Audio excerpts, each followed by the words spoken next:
මෙහෙම පෙන්නන්නම් WordPress install කරලම එතකොට අපිට WordPress dashboard එක ක්ලියර් දෙනකොට ලීසි වැඩි.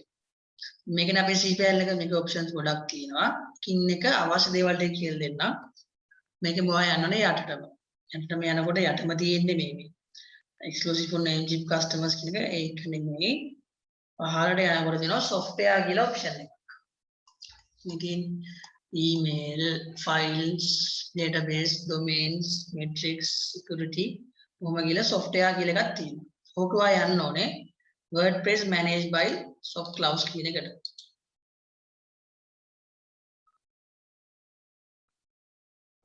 ඊට පස්සේ පටෙන්නේ මේ වගේ ස්ක්‍රීන් එකක්. මේකේ install කියන එක ක්ලික් කරා. install කියන එක ක්ලික් කරාම මෙතනින් යට එනවා software setup කියලා choose installation URL කියන එකක් කියනවා. එතන තියෙනවා choose protocol කියලා එකක්. එතන තියෙන option හතරක් http www https www. ඔයා මෙතන select කරගන්න ඕනේ එක්ක https නැත්නම් https www. https කියන්නේ මේ SSL secure එක. ඒ නිසා මේ S එක එන www එක යන එක හරිය නැති එක හරිය. කැමති එකක් select කරන්න. normally when www එක එහෙම domains use වෙන්නේ නැහැ. නමුත් එහෙම use නොවුනයි කියලා කවුරු හරි www එක search කරා www නැතුව search කරත් එන්නේ එකම domain එක.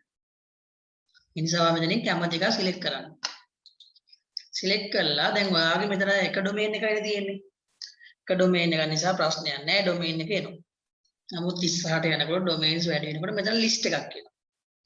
ඒ list එකෙන් ඔයාට WordPress install කරන්න අවශ්‍ය domain එක select කරන්න. දැන් අපි දැන් එකයිනේ. ඔන්න එක තියෙනවා. ඊට පස්සේ මෙතන එනවා latestම version එක WordPress වල. latestම තමයි 5.8 කියන එක මේ තව පහළට තියෙනවා.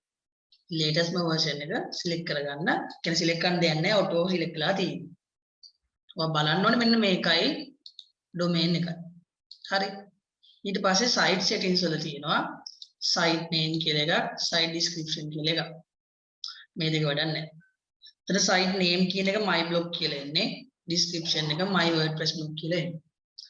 මේවා ඔයාට ඕන නම් මෙතනදී වෙනස් කරන්නත් පුළුවන්. WordPress install කරලා පස්සේ වෙනස් කරන්නත් පුළුවන්.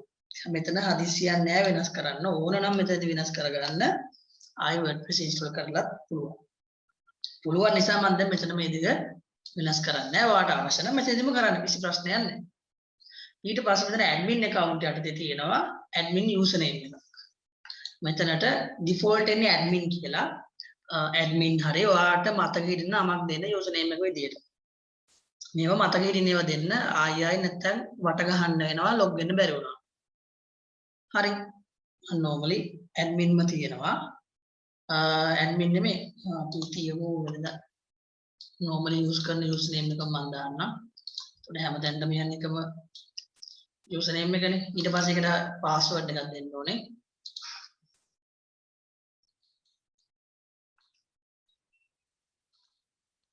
මේ password එක score එක 85ක් එන්න ඕනේ. 85ක් නැති වුණොත් යන්න බෑ. ඊකත් එක්කම තව numbers ටිකක් දාන්නම්. මේ score එක 85ක් එනවා නැත්නම් install වෙන්නේ නැහැ. ඊට පස්සේ මම එක save කරගන්නම්.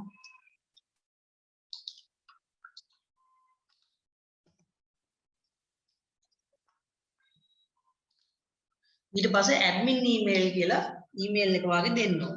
මෙතනට normal එනවා admin@ ඔයාගේ domain එක කියලා. ඕක නෙමෙයි ඔයාගේ වැඩ කරන email එකක් දෙන්න. කවුද? මෙතන දාපු email එක ඒක මම දෙන්න.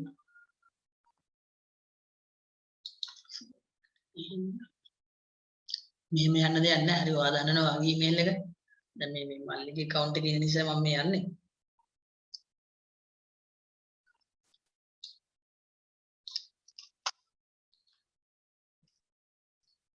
email එක දෙන්න. ඊට පස්සේ language එක ඉංග්‍රීසිම තියන්න. මේ plugins එකක්වත් මෙතන දෙන්න අවශ්‍ය නැහැ. මේවා පස්සේ ඕන එකක් දාගන්න පුළුවන්. ඕන නම් ඉතින් දෙන්න. advanced options මුකුත් කරන්න දෙයක් නැහැ. select theme එකෙත් default එන්නේ මේ theme එක WordPress install කරනකොට. ඒකත් දැන් මුකුත් කරන්න දෙයක් නැහැ. ඊට පස්සේ install වෙන්න නැහැ තියෙන්නේ. ආයෙ උඩට ගියොත් මෙතනින් protocol එක https හරි https එක www කියන එක select කරා. මෙතනින් domain එක select කරා. සමහරක් නාල මේ indirect කියන එකේ wp කියලා අකුරු දෙකක් එන්න පුළුවන්. එහෙම આવොත් අනිවාර්යයෙන් මේ අකුරු දෙක මකන්න. මොකද මේකේ empty තියෙනවා. ඊට පස්සේ මෙතන WordPress version එක සාමාන්‍යයෙන් latest එක එනවා. ඊට පස්සේ site settings වලින් site name එක description එක ඔයාලට ඕන නම් මෙතන දෙන්න පුළුවන්. mandatory කියන්නේ required නෑ. පස්සේ මාරු කරගන්න පුළුවන්. ඊට පස්සේ admin account එකේදී මතක ඉන්න admin username එකක් password එක දෙනකොට අනිවාර්යයෙන්ම මේ 185 කියන strong level එකට එන්න ඕනේ. නැත්නම් install වෙන්න දෙන්නේ නැහැ. ඊට පස්සේ admin email එක ඔයාලට මතක ඉන්නවා. ආගේ email එකක් දෙන්න. මොකද password reset එකක් එහෙම ඔයාලට username password අමතක වෙලා කරගන්නොත් මේ admin email එකට තමයි link එක එන්නේ. ඒ නිසා අනිවාර්යෙන් මේක මතක ඇතුව දන්න කියන email එකක් දෙන්න. ඊපස්සේ choose language වල English තියෙන්නේ. plugins මුකුත් දෙන්න දෙයක් නැහැ. advanced options වල වඩා මුකුත් කරන්න දෙයක් නැහැ. theme එකෙත් ඔයාලට මේ මුකුත් select කරන්න දෙයක් නැහැ. default වෙන එක තියන්න. ඊට පස්සේ යට තියෙනවා install කියන button එක click කරන්න. පස්සේ ඔය විදිහට WordPress install වෙන ගන්න. හරි. ඔයාගේ domain එකේ හරියට WordPress install වුණා නම් congratulations the software was installed successfully කියලා මෙහෙම message එකක් එනවා. ඔයාලා දැන් මේක ඔයාගේ site එකට WordPress ආවද නැද්ද කියලා බලා ගන්න මෙතන URL එක තියෙනවා. click කරලා බලන්න පුළුවන් WordPress ආවද කියලා. මොන WordPress install වෙලා තියෙනවා. WordPress install වුණා නම් තමයි මේ විදිහට එන්නේ. ඒතර මේ විදිහට එන්නේ නැත්තම් එක්ක ඔයාගේ domain එක තාම point වෙලා නැහැ. ඔය domain එක point වෙනකම් මෙහෙම පෙන්වන්නේ නැහැ. හරිද? මේ වෙලාවට මේක මේ වෙලේ කියන්නේ දැන් දැම්ම domain එක අරගෙන දැම්ම hosting එක අරගෙන දැම්ම point කරලා දැම්ම WordPress install කරලා ඒ වෙලේම මෙහෙම බලන්න පුළුවන් කියලා කියන්න බෑ. පුළුවන් වෙන්නත් පුළුවන්. හරිද? එහෙම නැතුණාම කලබල වෙන්න එපා. පැයක් දෙකක් අනිවාර්යයෙන්ම ඔයාලට ඉන්න වෙනවා. මැක්සිමම් දවසක් බලන්න වෙනවා. හදිස්සියට කරන්න බෑ. හරිද? එතකොට ගොඩක් වෙලාවට මෙහෙම එයි ඒ වෙලෙම නමුත් එන්නේ නැති වෙන්න පුළුවන්. එයාලා බිසි වුණොත් ඒවට ටයිම් යනවා. හරිද? ඒතර ඔයාගේ WordPress හරියට install වුණා නම් ඔන්න ඔහොම එනවා. ඒ වගේම WordPress හරියට install වුණත් ඔයාගේ SSL එක active නැත්තම් මෙතන එනවා risk warning එකක්. අපි සමහර site වල යන්න ගියාම එන්නේ risk warning එකක්. මේක sure නෑ කියලා. අන්න ඒ වෙලාවට ගොඩක් අය කලබල වෙනවා WordPress install වෙලා නැහැ site එකට යන්න බෑ කියලා. ඊතන පැහැදිලිවම කියලා තියෙනවා ඇයි site එකට යන්න බැරි කියලා. දැන් ඔයාගේ මේ lock එක වැහිච්ච නිසා කියන්නේ SSL එක active නිසා තමයි මෙහෙම යන්නේ. එකපාර. SSL එක active නැත්නම් ඔයාගේ එක්කෝ browser එකේ firewall එක එහෙම නැත්නම් ඔයාගේ machine එකේ තියෙන security කද්ද virus guard එක අනිවාර්යෙන් block කරනවා. එතකොට කලබල වෙන්න දෙයක් නැහැ. ඒක එකම හේතුව ඔයාගේ SSL එක තාම active නේ. SSL එක auto active වෙච්ච ගමන් යන්න පුළුවන්. එතකොට පොඩ්ඩක් ඉවසලා වදාරන්න වෙනවා. හදිස්සිකාරයට අමාරුයි. හරිද? තාම මුලනේ. ඕක තමයි normal process එක. ඔයාට හදිස්සි උනායි කියලා SSL active වෙනකම් මේක load වෙන්නෙත් නැහැ. domain එක point වෙනකම් මෙහෙම එන්නෙත් නැහැ. ඉතින් පුදුනකොට කාපියකා වගේ එකපාර දාපු ගමන් නැහැ කියලා දුවන් එන්න එපා. පැයක් දෙකක් බලන්න. අන්න එහෙම හරියන්නේ නැත්නම් අපි බලමු මොකක්ද වෙලා තියෙන්නේ කියලා. සාමාන්‍යයෙන් මේ වෙලේම හරියනවා. නමුත් SSL එක නම් පරක් වෙන්න පුළුවන්. හරිද? ඔන්න ඔය විදිහට තමයි WordPress install කරාට පස්සේ එන්න ඕනේ හරියට වැඩේ කරලා නම්.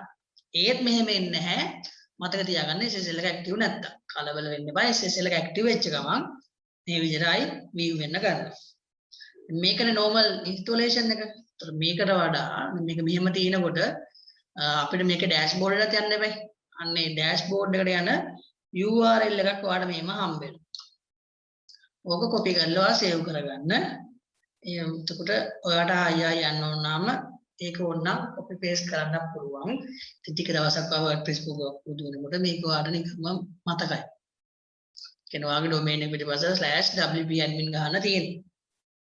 නිකන් ඒක ක්ලික් කරාම මම දැන් පෙන්නන්නම් ඔයාලා dashboard එක. දැන් dashboard එක කියලා දෙන්නේ නැහැ. නිකන් පෙන්නන්නම් WordPress load වුණාම කොහොමද එන්නේ කියලා. ඔන්න ඔය විදිහට තමයි WordPress හරියට install වුණා නම් ඒකත් SSL active නම් ඔන්න ඔය විදිහට ඔයාගේ dashboard එකට එනවා.